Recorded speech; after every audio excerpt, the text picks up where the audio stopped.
Oke, kita pada hari ini mulai dengan suspend and accrual accounts audit. Ini untuk topik ini nggak ada di buku teks manapun ya. Iya, saya belum pernah sih kuliah dengan topik ini. Ini cuma ada di praktek. Jadi cuma mau sharing aja ya apa yang ada di praktek. Dan biasanya kalau kita mengaudit laporan keuangan tentunya akan menemui yang namanya suspend and accrual accounts ini. Ya. Kenapa kok kita akan menemui ini? Karena prinsip akuntansi yang kita anut yaitu accrual basis, bukan cash basis. Makanya kenapa semua transaksi yang terjadi pada bulan tersebut, mau itu pendapatan, mau itu biaya, akan dicatat pada bulan tersebut, nggak beralih ke periode berikutnya, ya kan?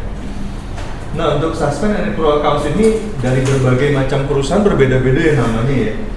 Ini saya cuma kasih beberapa contoh aja, ya. Sebenarnya suspend ini itu adalah account sementara aja, temporary account, yang sebenarnya harus segera di-settle atau diselesaikan, ya, bukan permanent account yang berlama-lama gitu kan. Dulu kan kita mengenal waktu kita belajar akuntansi ya, ada permanent account dan temporary account. Sudah pernah belajar kan permanent account dan temporary accounts? Mungkin sudah tapi lupa. Sudah tapi lupa. Coba apa dong? Ada yang ini nggak? Permanent account yang tetap selalu digunakan. Iya, contohnya apa permanent accounts? Ya kas, Terus? utang dagang, persediaan juga dibiasakan. Kalau temporary accounts? Temporer kan kayak sewa di wedding. Kenapa? Sewa di wedding. Sewa dibayar di muka. Itu apa? Terus? Itu benar emang. Apa lagi? Piutang tak tertagih. Emang ada ya? Piutang tak tertagih. Ini waktu belajar akuntansi keuangan ini. Waktu belajar akuntansi keuangan dikenal yang namanya permanent account dan temporary accounts. Permanent account itu adalah account yang terdapat di neraca. Bukan Kak. Temporary account tuh account yang terdapat di laba rugi. Ya. Account di neraca ya seluruh account di neraca itu dinamakan permanent account. Kenapa dinamakan permanent account? Karena account ini akan berlangsung secara terus menerus selama perusahaan itu ada dan nggak tutup ya. Selama perusahaan itu nggak tutup dan ada, itu selalu account itu akan termaintain di neraca atau balance sheet. Ya contohnya yang tadi aset, mulai dari aset lancar sampai aset tetap, lalu utang, modal, itu semua termasuk permanent accounts. Misalnya contoh kas itu akan berlangsung kan dari awal sampai perusahaan itu berdiri sampai perusahaan itu ya terus menerus, nggak mungkin akan ini. Modal itu juga begitu kan, akan terus terakumulasi baik laba maupun rugi ya di account modal. Hutang atau piutang pun juga akan berlangsung terus menerus karena perusahaan sekarang kan pasti ada hutang piutang. Persediaan kalau dia perusahaan dagang atau dia perusahaan manufaktur itu juga akan berlangsung terus menerus di perusahaan tersebut. Artinya itu sebagai account yang memang digunakan secara terus menerus di dalam perusahaan tersebut. Sedangkan temporary account itu akan rugi laba mulai dari pendapatan, biaya, termasuk laba atau rugi. Kenapa disebut temporary? Karena dia account yang bersifat sementara. Kenapa kok bersifat sementara? Bukannya pendapatan dan biaya akan terus menerus terjadi, laba atau rugi akan terus menerus terjadi. Kenapa kok bisa disebut temporary accounts? Karena biaya nggak selalu ada di setiap bulan. Biaya nggak selalu ada di setiap bulan. Pendapatan? Pendapatan pun mau ditambah. Kalau dia perusahaan besar, perusahaan kecil, perusahaan besar kan? Apakah dia bulan tertentu pendapatannya nggak akan ada gitu? Nggak ada sih, pasti ada. Biayanya akan nol gitu? Ya tapi kan biaya kan nggak semua biaya ada Pak. Iya, biaya apapun gitu, maksudnya terlepas dari klasifikasi accounts ya. Ya, Jadi jawabannya kenapa dia disebut temporary account? Karena account nanti ujungnya kan laba atau rugi kan? Iya. Di bawah tuh bottom line-nya. Ya. Laba atau rugi ini akan masuk ke neraca kan? Ya. Masuk ke mana? Laba ditahan kan? Ya. Bener nggak? Ya. Bagian dari modal kan? Ya. Makanya ini akan ditutup kan? Setiap periode akan ditutup ke retain earning atau laba ditahan. Makanya kenapa dia disebut temporary accounts gitu ya. Nah, sedangkan account-account yang kita akan bicarakan mengenai suspend atau accrual account ini, itu account-nya ada di mana tuh? Ada di mana? Ada di akrual. Accrual dan suspend account ada di mana? Neraca atau laba rugi? Neraca. Oh, Neraca. Kenapa di neraca? raja dong. Kenapa di neraca? Ada yang di mana tuh? Kalau suspend tuh ada di mana sih? Suspend itu tidak berlaku ya Pak. Kan sementara dari Pak. Jadi yang mana nih? Ya, Neraca kalau atau laba rugi? suspensi laba rugi berarti suspend itu termasuk ke employee. Yang kita bicarakan adalah ini account-account neraca, bukan di laba rugi. Berarti dia- Tapi neraca yang bersifat temporary. Memusingkan. Wow. Kenapa disebut temporary? Temporary ya Pak. Jadi kita dijebak. Kenapa disebut temporary? Karena dia harus segera di settle. Itu akun yang neraca. Jadi makanya gini. Temporary. Iya, sebenarnya kalau definisi awalnya permanent account itu ada di neraca, temporary account ada di laba rugi. Makanya kenapa kita nggak pernah di buku-buku teks tuh bahas suspend sama accrual account, karena dia nggak memenuhi kriteria ini loh. Neraca itu kan permanent account, nggak ada yang namanya neraca temporary account, tapi kok muncul neraca itu temporary account? Berarti dia Karena di dalam dunia praktek itu ya tadi untuk memenuhi prinsip akuntansi yang bersifat accrual basis, ya segala transaksi dicatat pada bulan yang sama, ya mau itu pendapatan, biaya dan lain-lain, itu maka diperlukan yang namanya account suspend atau account accrual ini, ya. Karena kenapa? Karena ketika kita bertransaksi antara perusahaan kita dengan perusahaan supplier atau antara perusahaan kita dengan perusahaan vendor, pada saat kita ingin melakukan financial closing, itu apakah semua transaksi sudah selesai?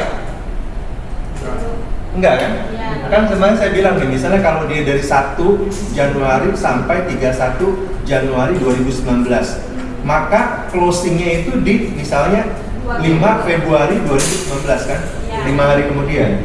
Pada saat ini transaksi 1 sampai 31 ini, ketika kita mau closing di 5 Februari, apa itu sudah selesai semua? Selesai nggak biasanya? Enggak. Semua dokumen ada lengkap dan lain-lain, kita catat loh, enak gitu. Kenapa belum? Kenapa belum? Karena itu kalau belum diaudit. Sudah kali ya Pak, kan bisa dari tanggal 1 sampai tanggal 5 Januari, dari 1 Januari sampai ke 5 Januari nya kan di hari itu ulang terus. Kita bicara sebagai posisi accountant nih, kan kita nyatet. Karena Kita lakukan akuntan yang melakukan kan financial closing, yang melakukan pencatatan itu adalah akuntan. Audit itu akan masuk secara tadi kuartalan, Ya. berarti 13 kali atau 14 kali. Ini kita bicara di konsepnya accountant dulu nih, bukan auditor. Kenapa saya kalau bawain pelajaran, ini kan pemeriksaan akuntansi, pemeriksaan atas laporan keuangan, audit atas laporan keuangan. Saya selalu bicarakan mengenai akuntan terlebih dahulu supaya tahu flow-nya gitu. Akuntan seperti ini, nanti pada saat ngaudit masuk ngapain gitu. Kayak gitu. Kalau langsung ngaudit biasanya nggak tahu dasarnya puyeng. Tadi kan katanya waktu financial closing katanya belum semua bisa dicatat. Kenapa gitu? Kenapa belum bisa dicatat semua? Di sini nggak ada di akuntansi. Belum ya? Belum. Bidang lain semua ya berarti. Atau ada yang administrasi? Administrasi misalnya bagian invoicing atau bagian gudang administrasi gudang atau customer service, sales admin atau apa gitu ada? Ada nggak? Gojek.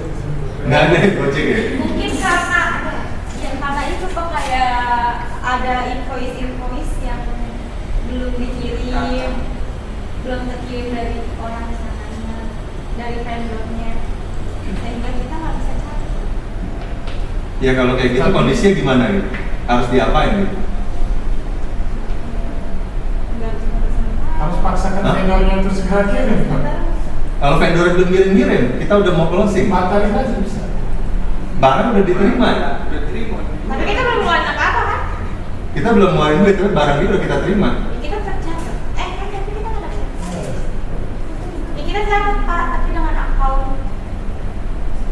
Misalnya barangnya udah dikirim, tapi kita belum bayar uangnya, Pak. Utang, Pak. Ya utang lah.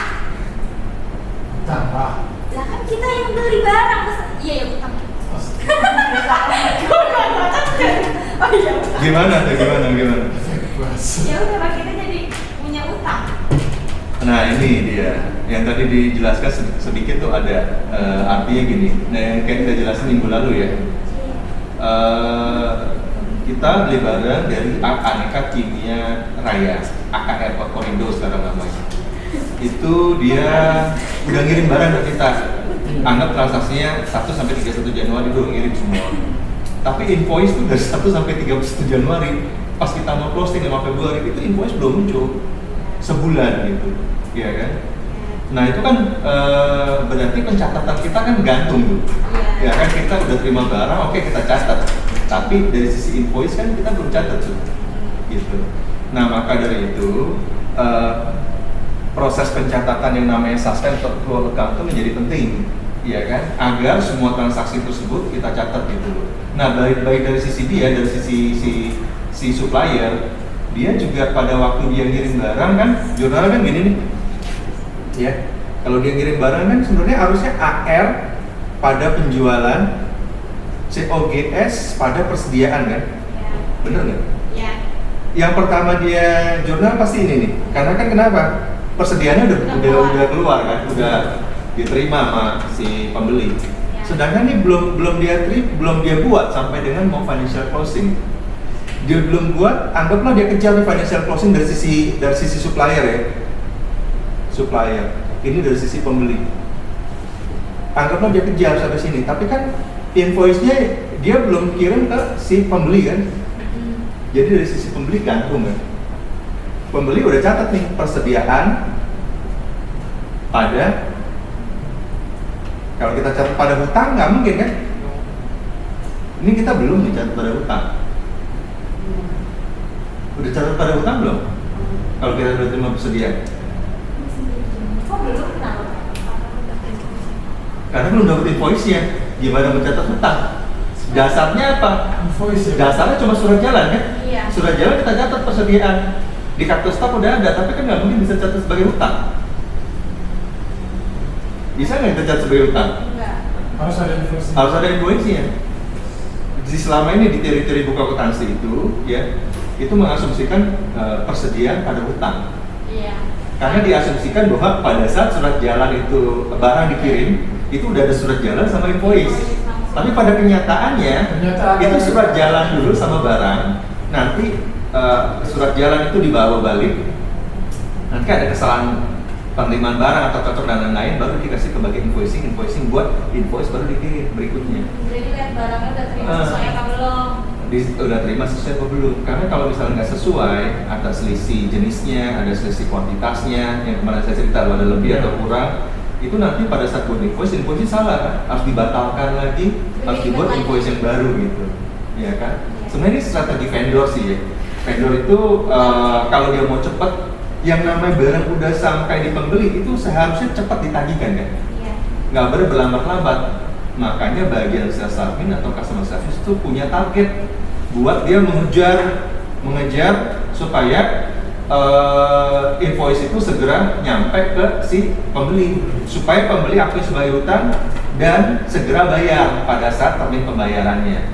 Kan rumusnya kan biasanya invoice receipt date ditambah dengan termin pembayaran sama dengan jatuh tempo. Nah pada saat sebelum jatuh tempo itu udah harus dibayar, gitu, ya kan?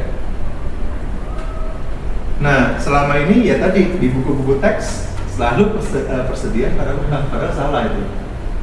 Ya kan? Harusnya persediaan pada accrual.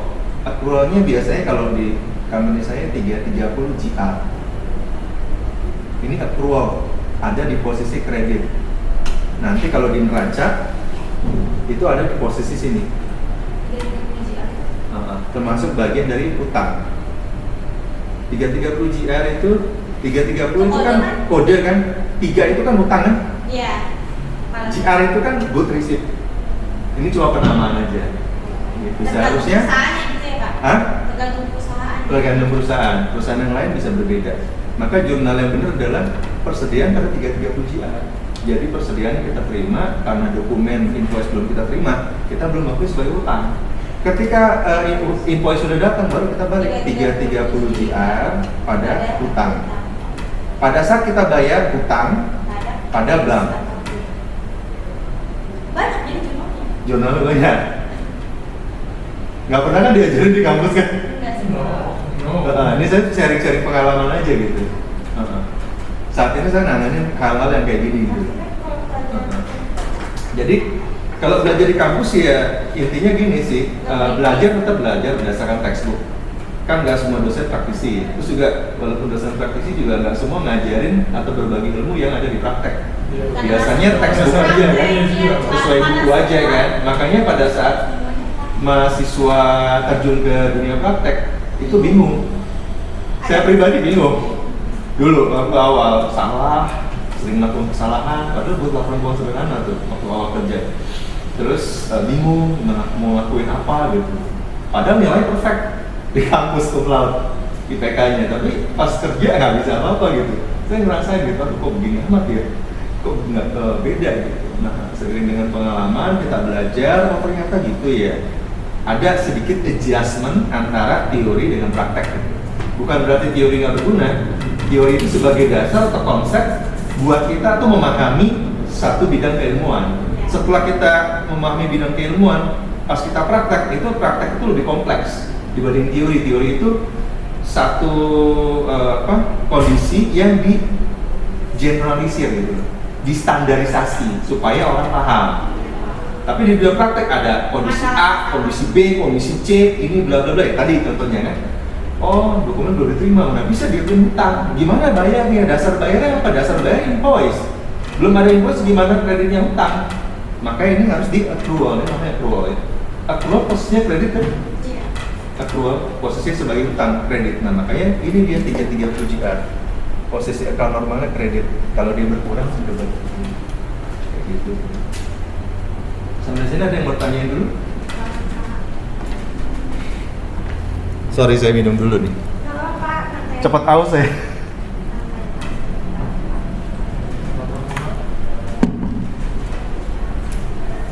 Sampai sini udah paham belum? Atau ada yang mau tanyakan? Jadi fungsi suspensi itu untuk mencatat hal gitu Pak. Iya, mencatat hal kayak gini. makanya ini nggak ada di teori ya Pak. Nggak ada di teori. Makanya ini kenapa disebut temporary account? Ini kan nanti akan hilang kan? Habis. Di neraca nggak akan muncul kan 330 GR. Ya. Iya kan? Yang ada adalah persediaan pada utang kan harusnya kan? Utang pada bank. Makanya kenapa disebut temporary account? Paham nggak? Karena Ya kan permanen account-nya nggak ada. Permanen account-nya ini persediaan utang bank. 330 GR temporary yang harus segera dihapus. Makanya kenapa invoice itu harus segera diterima oleh si pembeli. Kemarin kenapa saya cerita bahwa AKR itu kok lama ya? Makanya saya akhirnya kejar-kejar tuh si AKR proaktif. Akhirnya dia baru kirim tanggal setelah kita closing tanggal. Sebenarnya kalau kita sih closingnya lebih cepat ya, nggak tanggal 5 nih, kalau di factory itu tanggal 2. Dia kirimnya tanggal 6. Udah lewat ke bulan berikutnya gitu. Kalau dari sisi overview saya, ya tadi yang kemarin saya udah ungkapkan ya, bahwa si supplier ini itu kayaknya nggak ada target gitu loh dari si manajemen bahwa dia harus segera ngirim invoice, makanya dia bisa telat gitu. Dari tanggal 1 sampai akhir bulan tuh invoice masih gantung gitu, kita belum terima. Sampai 6M. Satu perusahaan 6M. Ya kan? Sehingga temporary account-nya belum bisa disettle gitu. Nah artinya temporary account ini itu harus kita minimas sampai ke titik nol sebisa mungkin, tapi nggak akan bisa ke titik nol karena dari waktu ke waktu itu akan gulung terus. Kita udah turunin naik lagi karena kita kan terima persediaan lagi, kita udah turunin naik lagi gitu. Tapi kita nanti saya kasih contoh dan persisnya gitu. Dan Bapak kalau misalnya udah saatnya Bapak penutupan dia belum ngirim invoice juga, berarti 33 JAT ini masuk ke neraca ya Pak? Masuk ke neraca bagian dari utang, tapi itu dianggap hanya sebagai accrual, ya, sebagai bagian dari utang dagang. Tapi ditulisnya tetap 33 JAT? Enggak, yang muncul adalah utang dagang. Oh, munculnya Bagian dari utang dagang. Jadi kalau di praktek itu neraca itu kan summary ya. Iya. Summary dari mana? Dari trial balance kan. Trial balance nanti ini juga masih summary. Summary dari mana? GL kan, buku besar kan. Buku besar itu kan macam-macam kan account-nya kan. Iya. Nah biasanya di trial balance misalnya ada utang dagang. Itu kan macam-macam nih utang dagang isinya. Nah salah satunya nih sub account-nya itu 330 GR, merupakan kelompok utang dagang gitu, tapi disembunyikan, nggak muncul di trial balance nanti gitu. Walaupun dia muncul, dia nggak akan muncul di neraca nggak akan ada 330 GR. Ya walaupun trial balance yang muncul nih, di neraca nggak akan muncul 330 GR. Nanti orang bingung dong, 330 GR ini apaan ini? Nggak pernah dia ada akuntansi 330 GR, nggak ada gitu. Iya kan? Kayak gitu. Ada yang mau ditanyain sampai sini dulu? Nah kalau 33 proof rate sama, FRA itu maksudnya freight. Ya, freight itu adalah barang itu kan dikirim pakai perusahaan freight forwarding atau perusahaan transporter lah ya, namanya PT apa gitu kan. Nanti itu kan dicas kan biaya pengirimannya. Itu juga pada saat kita mau cas itu kan kita akan nyatet kan pasti biaya ya. Biasanya kalau account biasanya ya biaya pada utang ya. Kalau ini nggak bisa, biaya pada 330 freight. 330 freight pada utang. Hutang pada bank. Ini habis lagi. Gitu ya. Jadi kenapa disebut temporary account? Nah, PIP itu pipeline. Pipeline itu listrik, air, gas, itu adalah utilities. Itu pun juga begitu, biaya pada 330 PIP, 330 PIP pada utang pada bank. Gitu. Jadi itu cuma klasifikasi, GR itu good receipt, FRA itu freight, PIP itu pipeline, utilities tadi, gas, air, listrik. Jadi setiap bulan tuh pas mau closing, saya akan selalu ngejar yang namanya perusahaan gas negara, perusahaan listrik negara, termasuk air gitu. Kejar supaya kita bisa catat biayanya pada bulan tersebut dan tagihannya segera settle gitu, ya kan? Apa konsekuensi kalau misalnya tadi invoice-nya lama? Ya tentu kita akan bayar lama.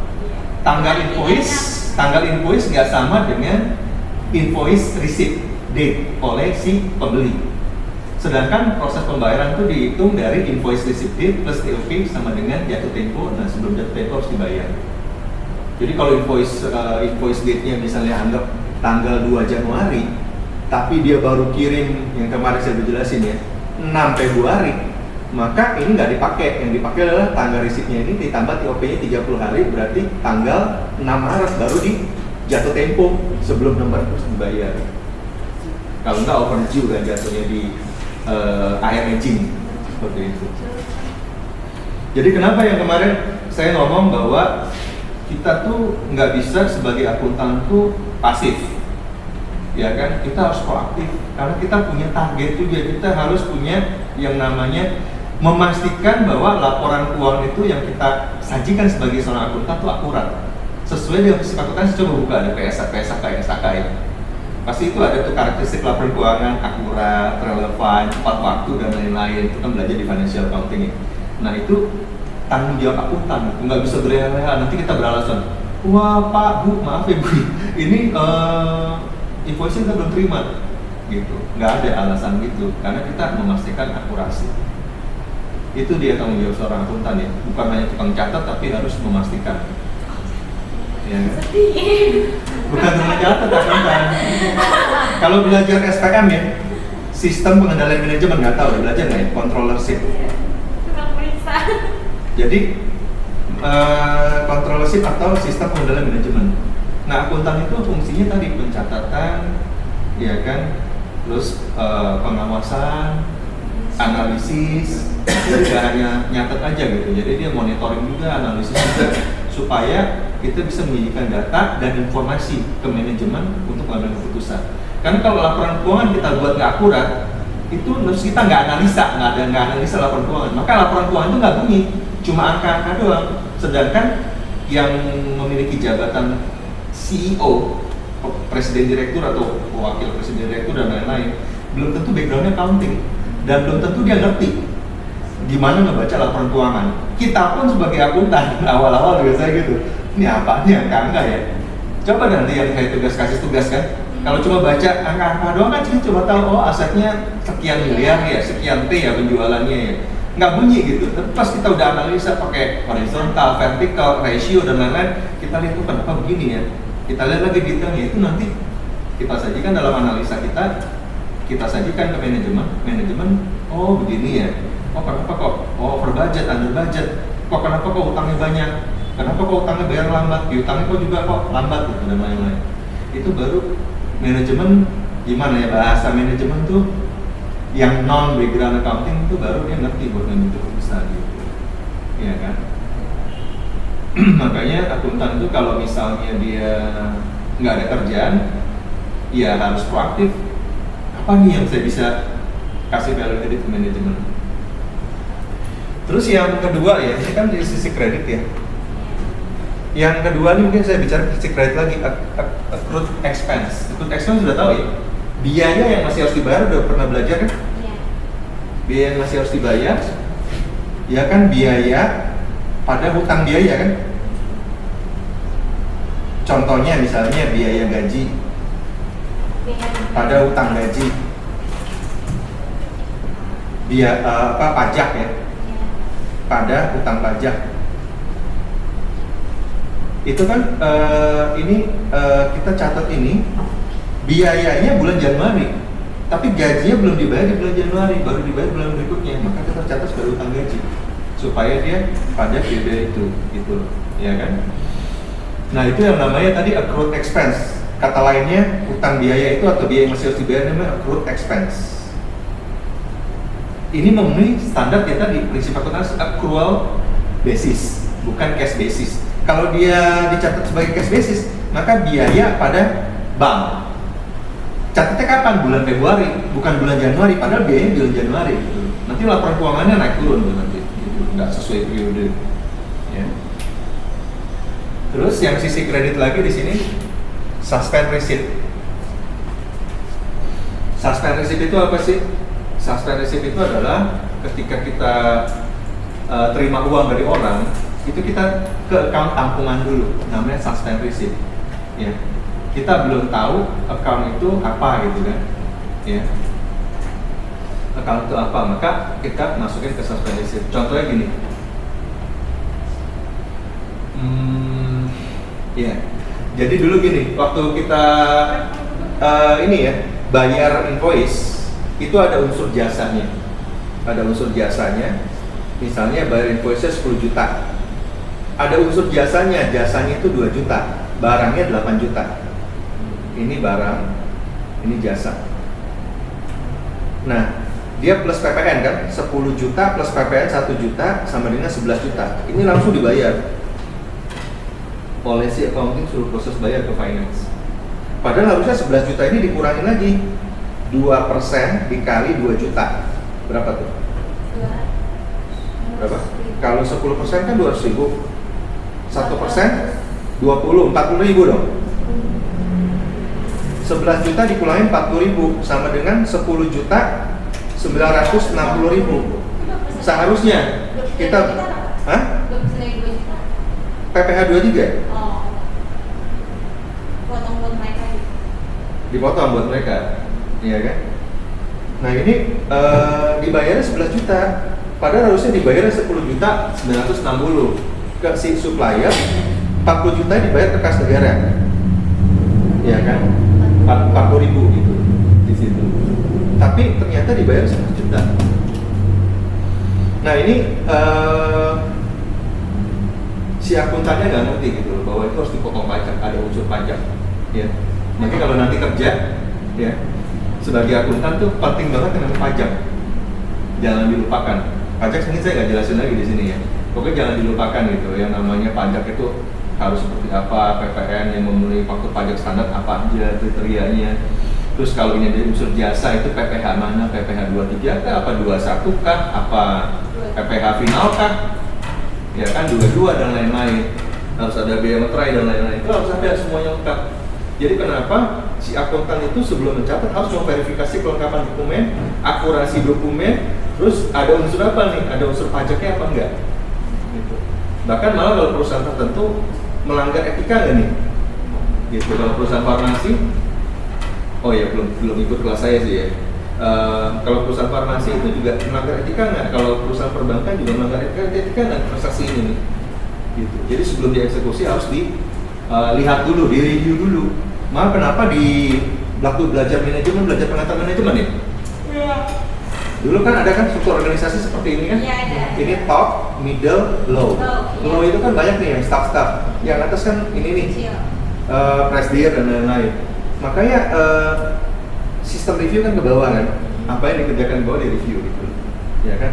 Nah, yang middle ini review juga ke bawah, gitu sebelum ke atas ya. Tergantung level-levelnya. Yang seperti saya jelasin waktu sistem informasi akuntansi itu kan ada tuh apa approval dari sekian sampai sekian, wewenangnya presidir, sampai sekian sampai sekian, wewenangnya manajer, gitu kan. Nah jadi nggak semua transaksi dibebankan semua ke atas. Nah pada saat proses review ini orang yang di atas itu harus ngerti gitu loh, ya. Makanya kenapa nggak dibiarin aja itu dilepas nih akuntan aja nih kamu kerjain buat laporan keuangan nggak habis. Kalau di perusahaan kecil ya, ini akuntan ini kamu nih.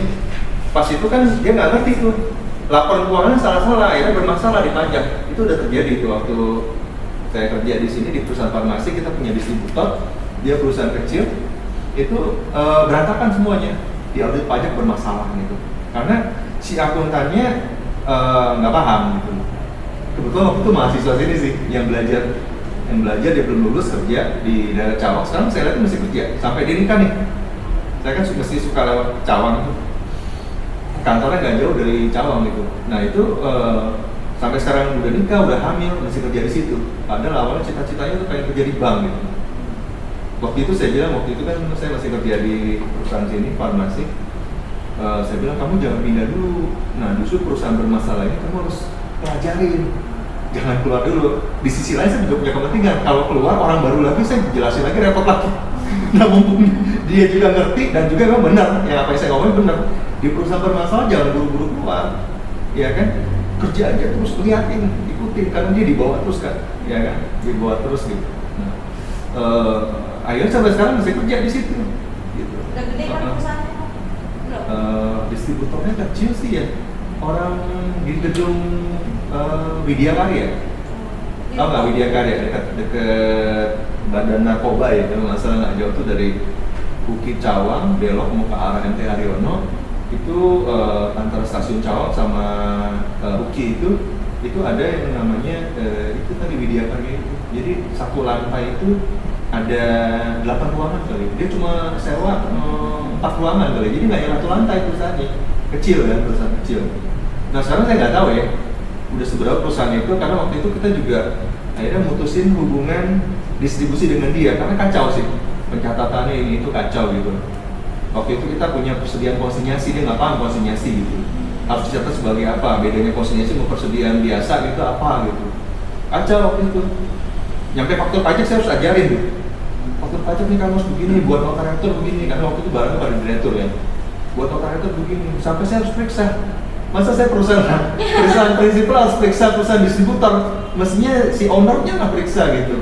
Tapi karena itu tanggung jawab saya nggak mau sampai notariaturnya salah atau bermasalah, saya ajarin sampai capek saya nelfonin dia gitu, supaya memastikan bahwa notariatur yang dibuat itu benar gitu, kayak gitu. Nah itu tadi yang saya bilang, nggak bisa dalam struktur organisasi itu hanya diserahkan satu orang aja. Kenapa perlu ada supervisor, ada manajer, bahkan ada yang lain-lain lagi? Karena itu based on experience kan. Jadi dia bisa review ke bawah gitu. Oh ini kamu nggak bisa begini nih, kamu harus begini gitu, seperti itu ya. Jadi saya udah jelasin dari sisi kredit ya, yang namanya suspend, ini belum ya, suspend receipt ya, accrual sama ini udah. Suspend receipt gini, waktu itu karena dia salah, saya harus hubungin si vendornya lagi. Maaf nih Bu, kita waktu itu lebih bayar Bu, belum potong Bu, PPh 23 40.000, tolong dong kasih ke kita, nanti bukti potongnya kita kasih dah gitu, ya kan?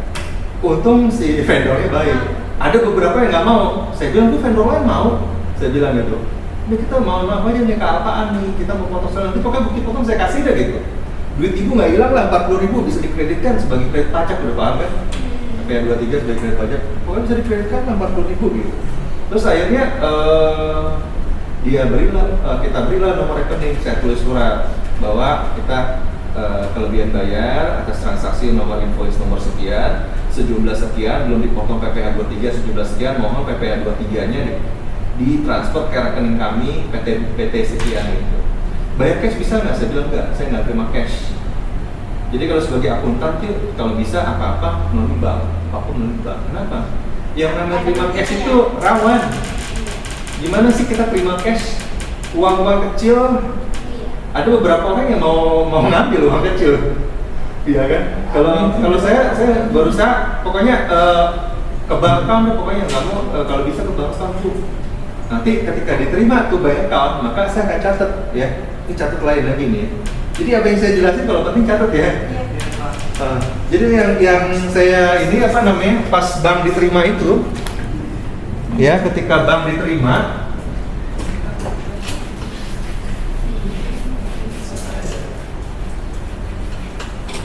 Ketika bank diterima, maka bank pada suspend receipt sebesar 40.000. Jurnal awalnya kan gini harusnya nih. Jurnal awalnya karena dia jasa kan.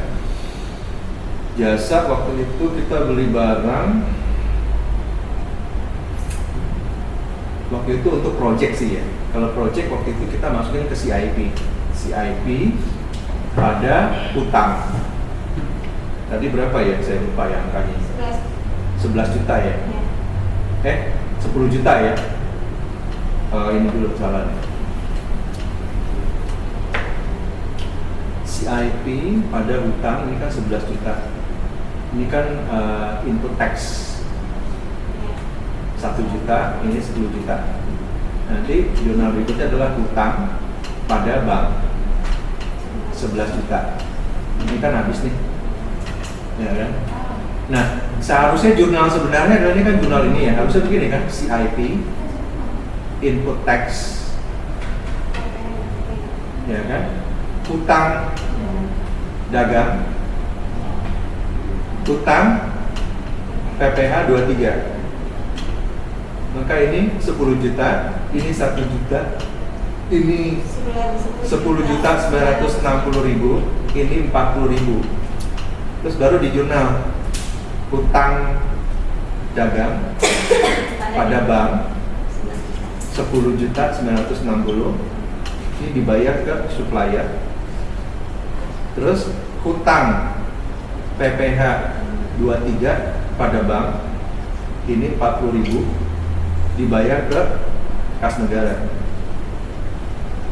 Ini jurnal yang benar, ini jurnal yang salah gitu. Nah, karena kita udah bayar 11 juta, maka pas kita terima 40.000, bank pada suspend receipt. Terus kita balik suspend receipt pada hutang PPh 23 40.000. Terus utang PPh 23 pada bank 40.000. Mestinya begitu. Jadi ini transfer receipt-nya habis, utang sementara PPh 23 akhirnya habis ketika dibayar gitu. Terus kalau orang yang nggak mau bayar tadi Pak, jadi kita nggak menerbitin PPh 23? Kalau nggak bayar ya kita nggak nerbitin. Tapi kebetulan semua saya teleponin mau kebetulan kemarin. Yang berusaha ngeyel, saya bilang vendor lain bisa kok gitu. Ini juga kita kasih bukti potong. Bapak atau ibu juga nggak rugi kan sebagai kredit pajak gitu. Karena banyak orang yang nggak mau bayar pajak loh. kayak artis dulu kan nggak mau bayar pajak dikejar-kejar oleh apa oleh Dirjen Pajak kan akhirnya dia akhirnya bayar pajak taat gitu. Mungkin karena juga dia nggak tahu gitu ya kan gimana cara bayarnya, karena penghasilan itu di mana-mana gede gitu kan. Ini tambah ini tambah ini tambah ini tambah ini, akhirnya pajaknya kurang bayar gitu misalnya. Gitu. Atau dokter juga mau bayar pajak tuh. Ya kan pengennya dia sebagai pembicara misalnya dibayar 5 juta, full 5 juta. Padahal harusnya dipotong, misalnya 5% dari 5 juta itu dipotong. Nggak mau, pengennya itu 5 juta murni dari dia gitu. Padahal dia nggak rugi. Jadi kalau ada vendor yang ngeyel, biasanya saya jelasin gini, Bapak Ibu nggak rugi. Tetap juga Bapak Ibu terima uangnya 11 juta, tapi 10 juta 960 berupa bank, 40.000 berupa dokumen. Bukti potong pajak, ya nanti bukti potong pajak itu dikreditkan sebagai kredit pajak, bayar PPh 25, itu juga ke Bapak nggak rugi gitu. Itu punya nilai uang gitu, kayak gitu. Udah dijelasin nggak di pajak tadi? Iya. Udah kan? Tapi Pak, kalau misalkan ada supplier yang mungkin nanti udah dipotongin aja di invoice selanjutnya. Nah itu, kalau saya berusaha ngomongin lagi, Pak, Bu, setiap transaksi kan punya nomor invoice, atau transaksi invoice yang satu dengan yang itu kan beda. Barangnya misalnya ini 1000, yang itu 1500. Maka saya bilang kalau bisa diselesaikan satu invoice ini aja, selesai. Jangan melibatin invoice yang lain. Ketika melibatin invoice yang lain, Bapak atau Ibu nanti potongnya bingung. Ini potong yang mana? Makanya kadang-kadang ada juga sih yang minta potong nih ya. Misalnya ada notaretur dipotong ke invoice nomor berapa. Nah, invoice nomor berapa itu harus jelas. Kita invoice nomor berapa, kapan kita bayar invoice itu, sehingga pada saat nomor invoice itu, pas pada saat tanggal jatuh pembayar ditransfer oleh finance, maka si bagian AR itu akan bertahu, oh potong invoice yang ini nih. Jadi dia antara nomor invoice si supplier sama invoice pembeli itu sama ketika diaudit nanti, yang waktu audit AR ya. Si auditor AR pertama tuh nomornya tuh nomor sekian, nggak ngaco-ngaco gitu loh.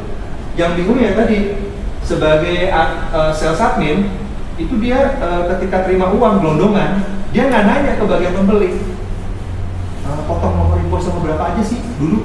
Nah, ini pembayaran yang 2M ini nomor berapa aja, sehingga pas dia catat dia nembak langsung global, nomor invoice-nya terserah dia, milih aja pokoknya. Akhirnya pasti cocoknya nggak cocok itu invoice nomor berapa. Nah itu terjadi yang namanya rekonsiliasi AR tuh, yang aduh capek dah rekonsiliasi AR, nggak sama sih gitu. Jadi kalau nanti sebagai akuntan ya yang bagian invoicing, jangan malas-malas minta nih nomor invoice dibayar nomor invoice nomor berapa nih gitu. Dan nggak ada invoice dibayar setengah. Ada yang lucu lagi, dibayar 2M, yang nilai terakhirnya tuh ada nilai 500 juta, tapi karena dia 2M kepotong, nggak nyampe 500 juta, cuma bayar 3 juta, 200 jutanya belum bayar nih. Ya kan invoice-nya setengah gitu, nggak mau bayar invoice setengah gitu. Yang jelas harus disusun invoice-nya berapa aja, total berapa gitu. Kecuali perjanjian kali ya? Ada kasus bayar berkali-kali. Yang namanya akuntan tuh harus detail sih. Itu yang saya pelajari dulu pun juga saya nggak ngerti ya.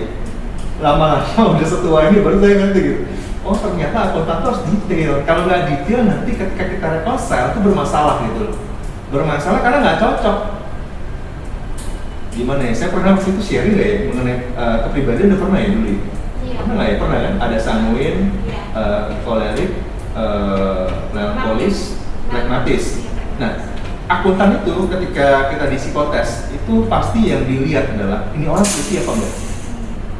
Ini orang detail apa enggak? Kalau orangnya nggak teliti, nggak detail, nggak cocok jadi akuntan. Kenapa? Karena nanti catatannya berantakan, ya kan? Nah, di antara semua tipe kepribadian itu sebenarnya ada potensi semua bisa teliti. Sebenarnya kita dibentuk dari mana sih? Dibentuk dari ya lingkungan kita kan, mulai kita dari bayi, kita ngobrol sama keluarga kita, nanti kita berteman, ketika kita sekolah, gimana detail apa enggak. Nah itu ke bawah tuh nanti jadi satu kebiasaan, ya kan? Nah, jadi sebagai akuntan, balik lagi untuk mencatat sesuatu atau menghasilkan laporan keuangan akurat, kita harus detail. Nggak bisa yang namanya udahlah, pokoknya dia bayar 2M, ini potong nih dari invoice saya 2M, terserah gitu. Ingat kalau kita yang satu terserah, yang satu detail, nanti pas direkonsiliasi nggak cocok. Ketika nggak cocok itu bikin pusing. Saya tuh paling males kerja yang namanya nyari kutu. Saya baru lahir di perusahaan itu, suruh cari kutu yang lama-lama. yang kerjaan orang sebelumnya berantakan tuh paling males deh. Iya. Dulu nyari pertama kali tuh sebagai fresh graduate, nyari putunya sebagai graduate nih, tolong cari file ini di order kan, walaupun dari dulu kayak malas gitu. Kok kerjaan gua kok jadi joms tuh kalau order cari data gitu, malas gitu. Pas udah kerja bertahun-tahun pun juga nyari data itu malas gitu, ya kan? Seperti itu gitu. Jadi balik ke apa? Tadi pertanyaan tadi bahwa sebenarnya itu pemotongan invoice bisa saja ya, yang namanya dipotong ke invoice berikutnya, tapi kita harus nego kalau bisa dipotong ke invoice yang pada saat transaksi ini. Kalau memang misal dipotong ke invoice berikutnya pun, kalau seandainya terpaksa gitu ya, itu nanti harus jelas nomor invoice yang mana, tanggal berapa dibayar gitu, seperti itu.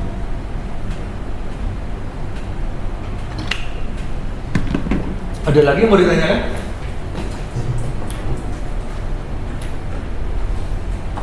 Jadi mulai ada gambaran ya, yang kemarin saya jelasin cepet-cepet ya. Kemarin yang cepet-cepet tuh, mulai ada link ya. Iya. Apa yang saya ngomongin sebelumnya kan, kuliah sebelumnya. Jadi gitu ya, ini kalau mau dicatat boleh nih. Ya kan? Catat dulu deh, sebelum nanti kita masuk. Jadi saya udah jelasin di sisi utang ya, di neraca secara kredit. Nah yang di atas nanti saya jelasin di sisi aset. Oh udah 11.43, cepet juga ya. Belum bicara mengenai audit lagi. Cepet juga ya. Aduh.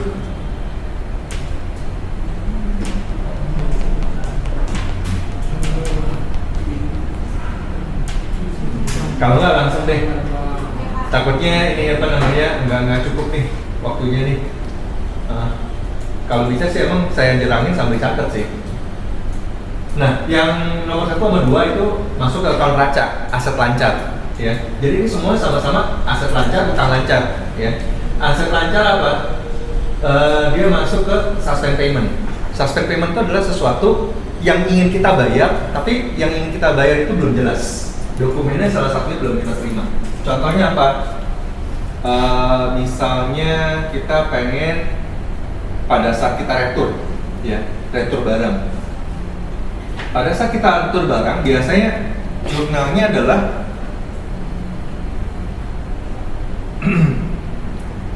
kalau kita jual kan COGS pada apa namanya? Pada persediaan kan.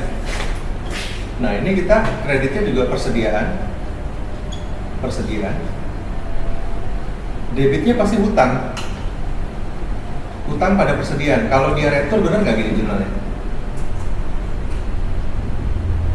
Mau retur barang, hutang pada persediaan barangnya. Nih dari sisi kita nih ya, kita pengen pulangin barang kasih supplier, barangnya jelek. Awal jurnal kan AR pada penjualan, kalau ini bukan deh. Kalau awal jurnal dari sisi pembeli kan persediaan pada hutang kan? Iya. Iya kan? Iya. Ketika kita pulangin barang pasti hutang pada persediaan dong dibalik. Iya. Persediaannya kita kreditin, kita pulangin barangnya, hutangnya kita kurangin dong. Iya. Karena ada barang yang dipulangin gitu. Kita nggak akuin hutangnya. Hutang pada persediaan. Tapi hutang pada persediaan itu nggak bisa langsung begitu. Karena kenapa? Notareturnya belum dibuat. Maka jurnalnya adalah ini jurnal teori akuntansi nih. Ini teori ya, textbook ya. Yang adalah suspend payment pada persediaan sejumlah sekian. Lalu nanti di sini baru hutang pada suspend payment. Kenapa ini akhirnya suspend paymentnya habis kan? Dapat sama kredit.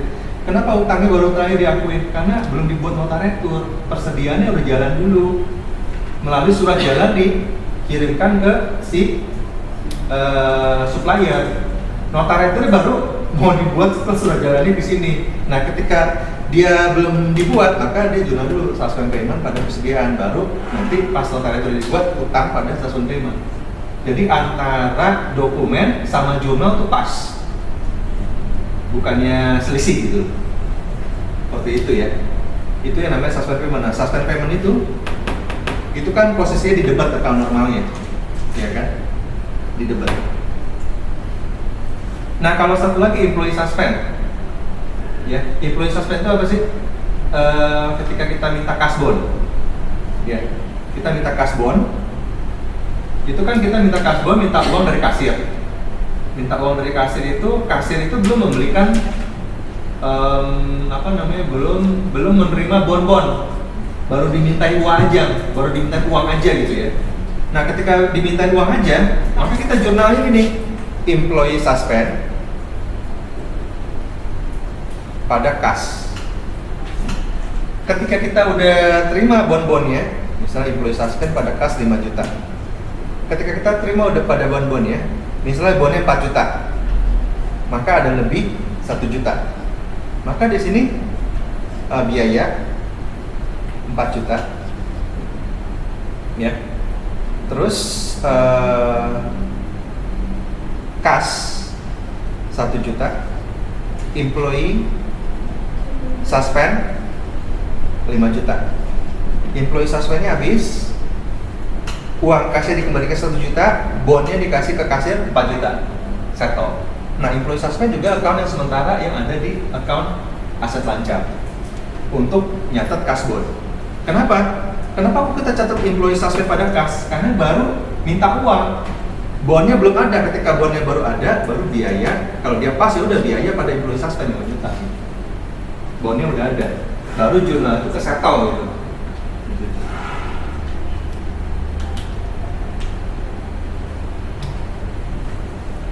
Nah, untuk mengaudit yang namanya suspend sama accrual itu kan account sementara. Kita harus, tadi yang saya udah bilang ini, bahwa kita harus memeriksa cut off-nya itu sebagai tanggal berapa ya. Kalau ada tadi misalnya kita terima persediaan dari tanggal 1 sampai 31 Januari, maka kita harus segera selesaikan suspend atau accrual yang masih gantung pada bulan berikutnya, nggak boleh lama-lama. Artinya agingnya nggak boleh berbulan-bulan. Yang kayak saya cerita yang beberapa pertemuan yang lalu, dulu agingnya sampai 120 hari, belum selesai tuh, padahal itu account temporary. Nah, kita harus selesaikan misalnya, ya udah paling maksimal 30 hari, 60 hari, nggak boleh lama-lama. Karena ini account sementara, bukan account permanen gitu. Sedangkan dia posisinya ada di neraca. Nah, maka si auditor harus memastikan cut off-nya. Ini berapa lama sih agingnya? Makanya kenapa nanti kita minta trial sama minta agingnya gitu. Terus yang kedua kita nilai kewajaran, ya kan? Apakah suspend atau accrual account-nya under atau over? Pada waktu kita mau accrual, kita kan sudah dasar dokumen ya. Ada dasar dokumen, ngerti gak sih?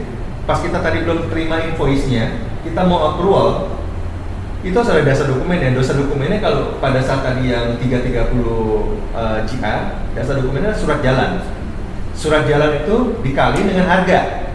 Harga yang ada di mana? Ada di PO. Quantity yang kita terima dikaliin harga sama dengan value. Itu baru yang kita accrual. Persediaan pada 330 GA itu sesuai dengan tadi quantity dikali harga. PO sama dengan value. Karena di surat jalan nggak mungkin ada harga, cuma quantity aja. Jadi accrual itu mengacu kepada dokumen juga. Kadang-kadang lucunya gini, kita sebagai akuntan melakukan accrual itu nggak ada dokumen, yang main accrual aja sendiri, tembak-tembak aja sendiri, nggak tahu berapa kuantitasnya, nggak tahu aktivitasnya, main tembak-tembak aja sendiri. Akhirnya accrualnya apa? Nggak cocok, nggak pas. Pas kita mau settle debit kreditnya nggak nol, ada over accrued atau under accrued. Over accrued artinya apa? Kita accrualnya kegedean. Accrualnya 5 juta, tapi biaya yang sebenarnya itu jadi cuma 4 juta, selisih 1 juta. Atau misalnya sebaliknya, under accrued, yang kita accrued 4 juta, padahal biaya sebenarnya 5 juta. Maka kita harus tambahin 1 juta lagi sebagai biaya gitu. Karena kita cuma accruednya cuma 4 juta.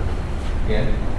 Nah, ini auditor pada waktu dia memeriksa dari trial balance dia, ya, dia lihat sama agingnya. Dia lihat ini over apa under, mana dokumennya, bukti dokumennya mana nih, kamu dasarnya kamu approve ini mana, coba saya lihat, periksa, vouching juga ini kita periksa. cocok nggak nih ya, ada over apa under nggak sih ya, ada yang transaksi yang harusnya bulan Februari catat Januari nggak ya, ada transaksi yang bulan Januari catat Februari nggak ya, itu ya. Terus yang terakhir kita lihat eksistensinya ya, transaksi ini ada apa enggak sih, supporting dokumennya ada nggak, tadi saya udah jelasin kaitan sama under sama over ini, ada nggak sih transaksinya. Kadang-kadang transaksinya bisa aja bodong, yang kayak saya jelasin waktu beberapa minggu yang lalu yang saya Garuda Indonesia ya, yang udah masuk ke Detik ya. Iya. Itu ternyata dia sampai tahun berapa ya, perjanjiannya saya lupa tuh, ada tuh 10 tahun atau berapa tahun gitu ya, sampai 2000 berapa gitu. Tapi dia catat di laporan keuangan Desember 2018. Sehingga laporan berbulan-bulan ke depan dia catat masukin ke 2018, makanya untung kan dari rugi. Itu kan nggak sesuai prinsip akuntansi gitu, kayak gitu. Yang dicatat ya hanya Desember 2018 saja, itu baru benar. Yang tahun-tahun berikutnya ya nanti lah, laporan keuangan kan masih lanjut terus gitu. Nah itu yang namanya tadi over ya, over catat ya, over record, over jurnal itu berarti pendapatan diakui. Hah? Kasus Garuda. Iya, kasus Garuda. Jadi bertahun-tahun pendapatan diakui di bulan Desember. Kenapa? Kenapa? Kan di audit kan Pak. Ya makanya diaudit. Sekarang belum Muncul kasusnya saya belum tahu sih. Yang jelas dia mau diaudit sama BPK. Terus siapa lagi ya, Menteri BUMN komentar ini itu, ya kan? Tapi intinya kalau sesuai prinsip akuntansi, pendapatan hanya diakui kalau dia bulan Desember 2018 ya pendapatan bulan Desember 2018. Bukan pendapatan sampai dengan 2000 misalnya 20 atau 2030 misalnya diakui di Desember 2018. Itu nanti aja. Karena kan kita nggak mungkin memproyeksikan pendapatan ke depan dicatat ke sekarang, nggak ada buktinya. Siapa tahu nanti gagal kontrak gitu. Kita udah catat, nanti kita balik lagi jurnalnya, repot gitu. Nah itu yang perlu dipastikan oleh auditor tadi, dokumennya ada nggak? Nature transaksi ada nggak? Kalau ada, quantity dikali harga sama nggak? Apa over atau under? Perlu adjustment nggak? Kalau dia signifikan ya over atau under accrued-nya, atau over atau under suspend-nya, maka perlu di-adjust. Kalau dia nggak signifikan, itu nggak perlu di-adjust. Gitu. Karena sekali lagi auditor nggak fokus kepada akurasi laporan keuangan, tapi kewajaran laporan keuangan. Yang bertanggung jawab terhadap akurasi laporan keuangan siapa? Akuntan perusahaan tersebut. Ada yang mau ditanyain sampai sini? Ini keburu-buru juga. Ada yang mau ditanyain nggak? Intinya sih periksa auditor itu cuma periksa cut off-nya tadi, yang tadi saya udah bilang ya, bahwa ada nggak transaksi yang Januari catat Februari atau Februari catat Januari, lintas periode. Terus transaksinya ada nggak? Terus kalau ada, dinilai transaksinya cocok nggak sih sesuai dengan deal harga atau kontrak atau PO. Kalau nggak sesuai, under atau over accrued. Under atau over accrued signifikan apa enggak? Kalau signifikan adjust, kalau nggak signifikan nggak perlu adjust. Itu untuk tugas auditor untuk suspend sama true account. Ujung-ujungnya apa? Periksa dokumen tadi. Mana nih dokumen surat jalannya? Oh, deal PO-nya berapa? Ini kali ini cocoknya harga segini. Apa namanya dari surat jalan ini yang di-upload? Ini kali ini cocok nggak gitu? Kalau cocok, nanti direkap gitu. Jadi auditor ngecek cocok apa enggak nih? Gitu. Ada yang mau ditanyakan sampai sini? Mengenai suspend atau accrual accounts? Sebenarnya dalam kasus apapun berarti audit tuh mirip-mirip ya Pak. Intinya tuh dia harus cek dokumen-dokumen lagi, invoice juga. Iya. Metode audit dalam account apapun itu juga mirip-mirip ya, konfirmasi, ngecek dokumen, periksa fisik, observasi, rekonsiliasi, ya kan? Itu semua teknik audit. Tapi kalau ini kan teknik audit laporan keuangan. Kalau teknik audit untuk fraud audit ya, audit kecurangan kayak yang dilakukan KPK itu lain aja teknik auditnya. Tapi kalau teknik audit laporan keuangan fokusnya ke situ tadi, ya kan? Dan audit ini nanti untuk pajak juga kan gitu ya Pak? Kalau yang keuangan. Oh iya, orang pajak juga meriksa gimana sih tuh dulu namanya karika ya,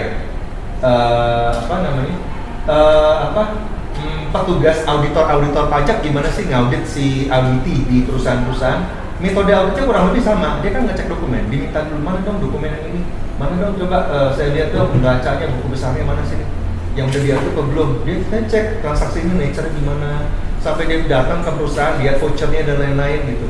Itu metode auditor semua sama, berfokus ke bukti.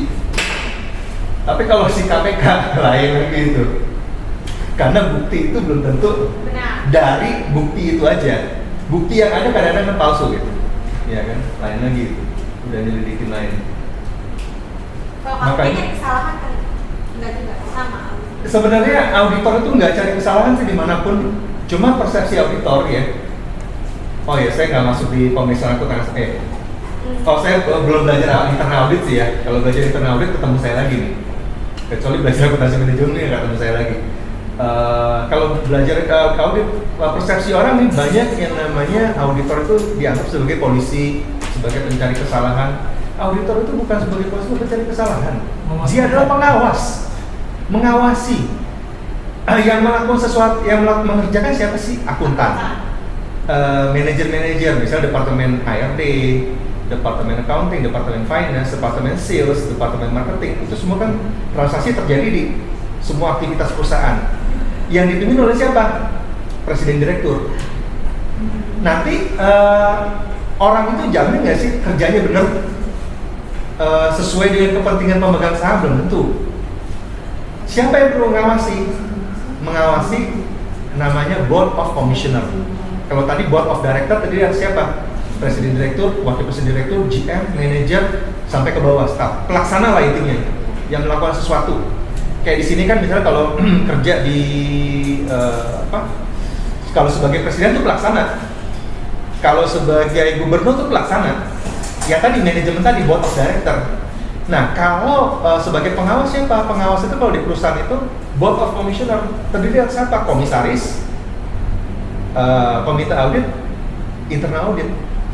Siapa? Dia ngawasin si pelaksana. Pelaksananya siapa tadi? Pelaksananya ya tadi presiden direktur sampai ke bawah yang melakukan itu. Karena kenapa perlu diawasi?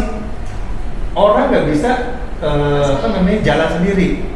Perlu ada pengawasan sesuai nggak sih kode etiknya, transaksinya wajar nggak sih ini dan lain-lain. Jadi auditor itu bukan cari kesalahan, mengawasi, mengontrol. Di fungsi manajer udah ada kontrol sih sebenarnya.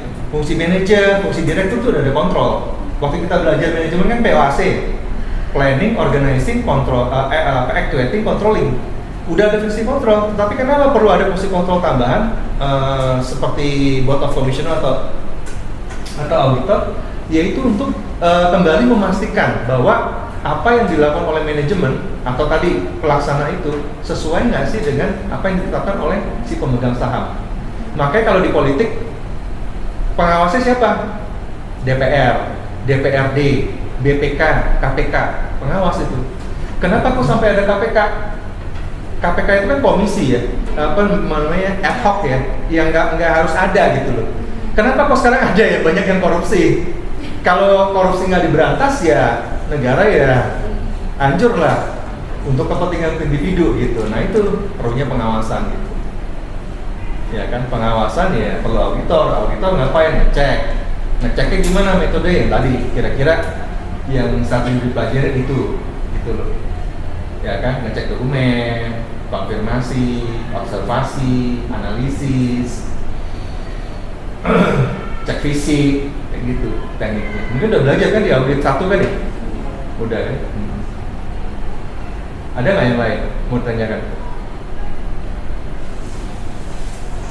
Dari kas sampai dengan suspend atau accrual account yang mau tanya lagi?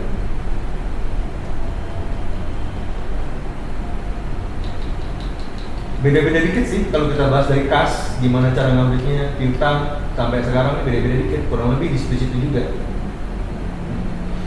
Tapi yang saya sampaikan sekali lagi konsep sih ya, belum angka-angka gitu yang diiniin.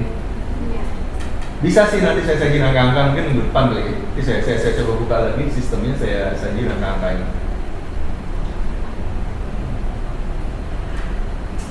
Kalau gitu oke.